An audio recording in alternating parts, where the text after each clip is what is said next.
गोटे मनीष चरित्र विषय गोटे छोटिया कथा कहबी।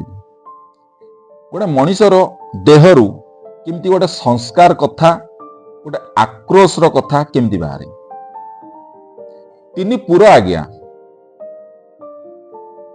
स्वर्ग मर्त्य पाताल तीन गण देवगण मानवगण दानवगण सत्य जुगरे तीन पुरे तीन भागरे तीन गण रोते देवता माने स्वर्ग रोते मर्त्य मानव दानव माने माने राक्षस माने पाताल।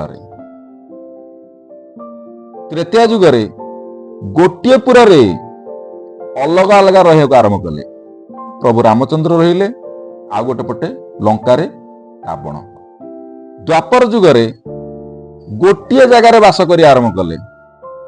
से जगह भगवान रहिले मानव रहिले दानव भी रहिले युधिष्ठिर दुर्योधन। कली जुगरे गोटे शरीर रे तीन जन रहिले देवता मान रहिले मानव मान रही तो एमती तो अच्छी दानव मान रहिले। हठात आमे देखू गोटे मनीष बहुत दिन पर्यंत भलर थिबा मनीष सडन आक्रोश होइकी हणा कटा मारपीट करिकी जेल दंड पाई था। आमे बेले बेले भाभी थाउ ये हठात कहीं केमती हला।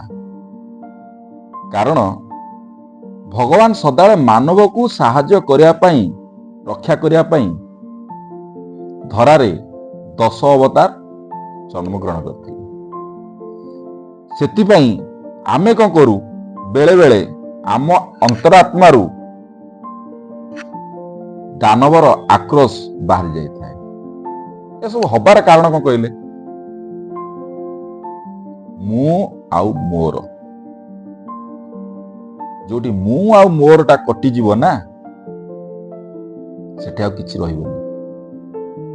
कारण एइथि पई तीनिटी गुरु थांती बाप माँ भगवान आउटेला गुरु।